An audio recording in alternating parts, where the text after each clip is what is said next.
మీ personal interviews మరియు వ్యాపార ప్రకటనల కొరకు ఈ నెంబర్ని సంప్రదించండి.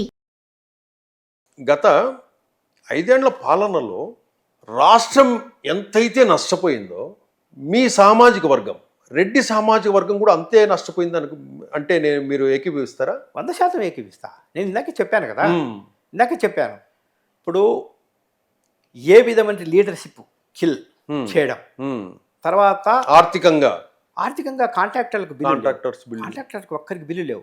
కాంట్రాక్టర్ ఆ బిల్స్ అన్ని కూడా చాలా వరకు 2 లక్షల కోట్లు ఉన్నాయి. ఒక ఇంట్రెస్టింగ్ న్యూస్ చెప్తా చూడండి. నర్సరావుపేట కాన్స్టిట్యూన్సీ నాకు విలేజ్ గుర్తులేవు, నాకు వేరే వాళ్ళు చెప్పిన విషయం.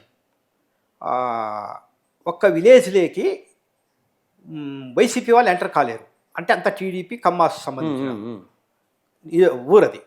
ఇంకొక విలేజ్లో మొత్తం రెడ్డిస్ అంటే ఆధిపత్యం మెయిన్ బాగా 90% రెడ్డిస్ ప్లస్ ఎస్సీతో అందరూ ఉంటారు. ఆ ఊర్లోకి టీడీపీ వాళ్ళు ఎంటర్ కాలేరు.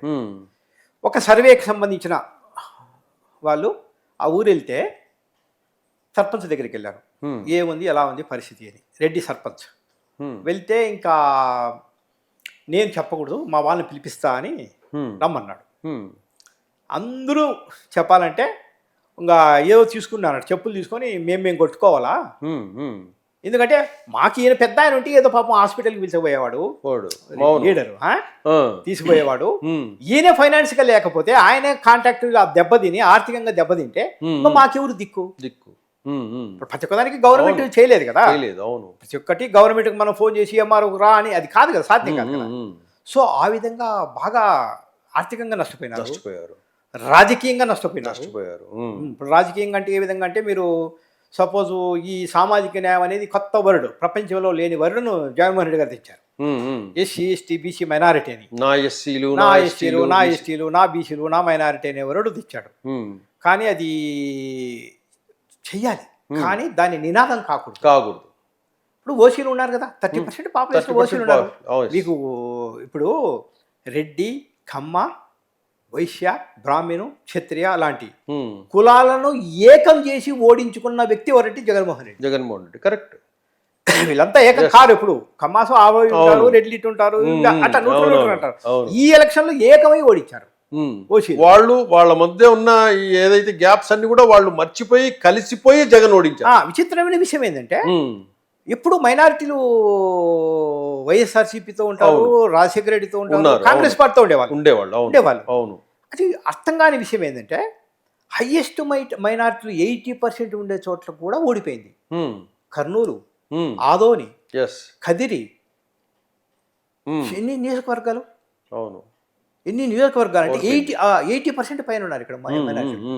అక్కడ కూడా ఎంత విచిత్రంగా ఓడిపోయిందంటే, అంటే అంత తీవ్రమైన వ్యతిరేకత అంటే అతని యాటిట్యూడ్ వల్ల అండ్ అడ్మినిస్ట్రేషన్ యాటిట్యూడ్. ఈయన ఏమనుకున్నానంటే, ఈయనకి ఇచ్చిన అడ్వైజులు, ఇప్పుడు మనము సపోజ్ మన ఇంట్లో కూర్చుంటాం, మన ఇంట్లో ఒక వ్యక్తి వర్షం పడుతుంది అంటారు, వర్షం వస్తుందా రాదా అనేది మనం బయటికి వెళ్ళి చూస్తాం. మనకు తెలిసినా కూడా, సౌండ్ వినపడినా కూడా. అంటే నువ్వు ఏమి జరుగుతా ఉందో బయటికి రాకోకుండా నువ్వు సీఎం ఆఫీసు నుంచి కానీ, సీఎం నివాసం నుంచి కానీ బయట అసలు జరిగేది ఏంది, నువ్వు క్యాండిడేట్లు మార్చడం, విపరీతంగా క్యాండిడేట్లు మార్చడం. కేసీఆర్ గారు క్యాండిడేట్లు మార్చమని సలహా ఇస్తే, నాకు తెలిసినంత వరకు మారిస్తే వాళ్ళంతా వేరే పార్టీకి పోతారు. అవును. అప్పుడు నా పార్టీకి ఇంకా ఎందుకుంటారో అన్నాడు. ఈయనేమో మొత్తం పార్టీని మార్చాడు. జగన్మోహన్ రెడ్డి వైఎస్ఆర్సీపీ నుంచి టికెట్లు రాని వాళ్ళు అదృష్టవంతులయ్యారు. ఇక్కడ రాకుండా ఎదుటి పార్టీ టికెట్ తీసుకునేవాడు మరీ అదృష్టవంతులైనారు. అవును. రాని వాళ్ళకి డబ్బులు మిగిలాయి. అవును. గౌరవం మిగిలింది, ఓటమినే గౌరవం. ఎదుటి పార్టీకి పోయిన వాళ్ళు గెలిచారు. రెడ్డిస్, మీరు సబ్జెక్ట్ రెడ్డిస్ కాబట్టి. అవును. ఎక్కడ స్టార్ట్ అయిందంటే, రెడ్లకు అంటే రెడ్డిస్కు సంబంధించిన అంశంపై నెల్లూరు జిల్లా నుంచి స్టార్ట్ అయిపోయింది.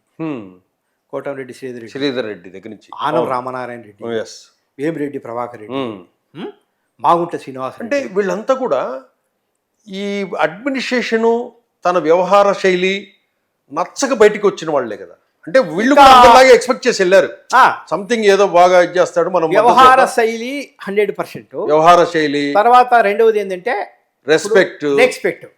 రెస్పెక్ట్. ఇప్పుడు నువ్వు రెడ్డి అయినప్పుడు వాడు ఏంటంటే నేను ఇందాకే చెప్పాను కదా, అంతే. రెస్పెక్ట్ కోరుకుంటాడు. Respect నువ్వు కోరుకుంటాడు. 10 లక్షలు ఇస్తాడా 50 లక్షలు ఇస్తాడు కాదు, గౌరవాన్ని కోరుకుంటాడు. రాన్నా కూర్చోన్నా అంటే ఎదురు పడుతున్నాయి. ఇప్పుడు నీకు టికెట్ రాలేదు, నువ్వు క్లారిటీ చెప్పాలి. నువ్వు క్లారిటీ చెప్పాలి.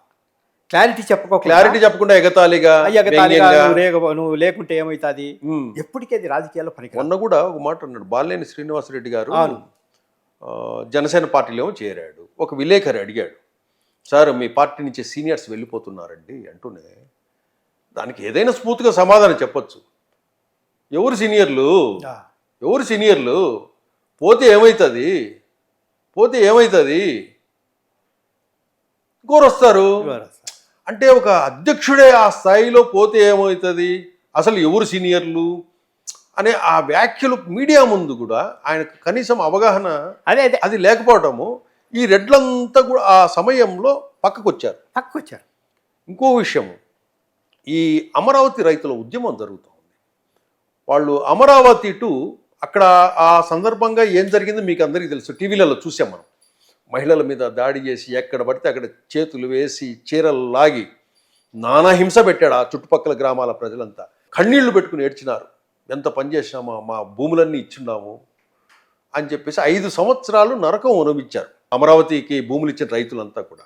వాళ్ళు అమరావతి టు తిరుమల పాదయాత్ర ఎంత ఇబ్బందులు పెట్టారంటే అవన్నీ మీరు టీవీలలో చూస్తూ ఉంటారు. చివరికి మహిళలను కూడా వాళ్ళు బాత్రూమ్కి వెళ్ళే డోర్లను కూడా పెరిగి ఇచ్చారు పోలీసుల చేత. భోజనం ఎవడన్నా పెట్టాలన్నా, ఎవరన్నా షెల్టర్ ఇవ్వాలన్నా భయపడేవాడు. ఏదన్నా వాళ్ళు షెల్టరు ఉండడానికి పడుకోవడానికి వాళ్ళకు ఎవరన్నా ఇస్తామంటే గనక షెల్టరు బెదిరించేవాళ్ళు. చివరికి రోడ్డు మీద అన్నం వేసుకొని కలుపుకొని తిన్న సందర్భాలు కూడా మనం చూసాం. ఇవన్నీ చూసినప్పుడు మీకేమనిపించింది? ఇప్పుడు నాకు అంటే అమరావతి ఇష్యూ కాదు, ఏ ఇష్యూ అయినా సరే అణచివేత విధానం అనేది సరికాదు. నెంబర్ 1 ఒకటి. ఇప్పుడు వాళ్ళు చేసుకునేది వాళ్ళ సమస్య మీద, అమరావతి రైతులు చేయొచ్చు, రాయలసీమ ఉద్యమం చేయొచ్చు, ఏ ఉద్యమం అయినా సరే వాళ్ళ హక్కుల కోసం, వాళ్ళ సమస్యల కోసం వాళ్ళు చేస్తుంటారు. ఎవరైనా కానీ, ఏ ప్రాంత ప్రజలైనా, ఏ సమస్య మీద అయినా.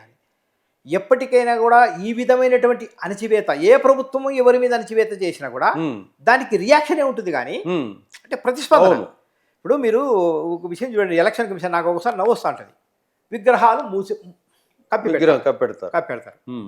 విగ్రహం ఓపెన్ ఉన్నప్పుడు ఎవడు చూడదని కప్పి పెడితేనే ఎవరిది ఇది ఆసక్తి వస్తుంది. మనము ముట్టడి అంటారు, ఏదైనా మాట అంటారు, ఈ గుప్పిటి బిగించినంత కాలం దాన్ని తెరిచి చూడాలనే ప్రయత్నం జరుగుతుంది. ఏముంటుంది? ఏముండదు. చూడు, నేను మీడియాలో చదువుతుంటాను, ఉద్యమం వాడు చేస్తాడు. ఇప్పుడు ఏదో ముట్టంటాడు, పోతాడు, ఏం చేస్తాడు వాడు? గేట్లు ఎక్కుతాడు, దిగుతాడు, లోపలికి పోయి వస్తాడు. వాడి కంట్రోల్ చేసినప్పుడే ఇదంతా కాంట్రవర్సీ అవుతుంది. వాడు లాఠీ చార్జ్ చేయడం, కొట్టడము, ఆ ఉద్యమము సీరియస్నెస్ అవుతుంది. ఇప్పుడు ఎప్పటికే కానీ వాస్తవానికి కొన్ని స్లోగన్స్ ఉంటాయి. ఉద్యమము చేసేవాడు ఏ దానికోసం అయితే ఉద్యమం చేస్తున్నాడో ఆ ఉద్యమం సక్సెస్ అయితే ఇతను ఫెయిల్ అవుతాడు. కరెక్ట్. అంతే కదా, ఇంకా మళ్ళీ ఉద్యమం ఉండదు. కరెక్ట్. ఆ ఉద్యమం అలాగే కంటిన్యూ ఉండాలి. లైమ్ లైట్ లో ఉంటాడు. ఒక సమస్యను మనం ఏదైనా కానీ ఒకటి ఫోకస్ చేసామనుకో, ఇప్పుడు ఈరోజు మరి తెలిసో తెలియకో తప్పప్పులు ఎత్తి చూపచ్చు. ఇప్పుడు చంద్రబాబు నాయుడు ఏదో ఫ్రీ బస్సు, ఇంకో 6 పథకాలు అన్ని 6 పథకాలు చేస్తే ఇంకా ఆయన గ్రేట్ అవుతాడు కదా. గ్రేట్ గ్రేట్ అయినాక మనకేముంటుంది సమస్య? ఇంకా ఇవన్నీ ఎలక్షన్స్ బిఫోర్ చెప్పాలి. అంతేగాని ముందే మనము. కాబట్టి ఇప్పుడు అణచివేత విధానం ఏ పార్టీ అయినా సరే అది ఫ్రీ ఉంటే సమస్య ఉండదు.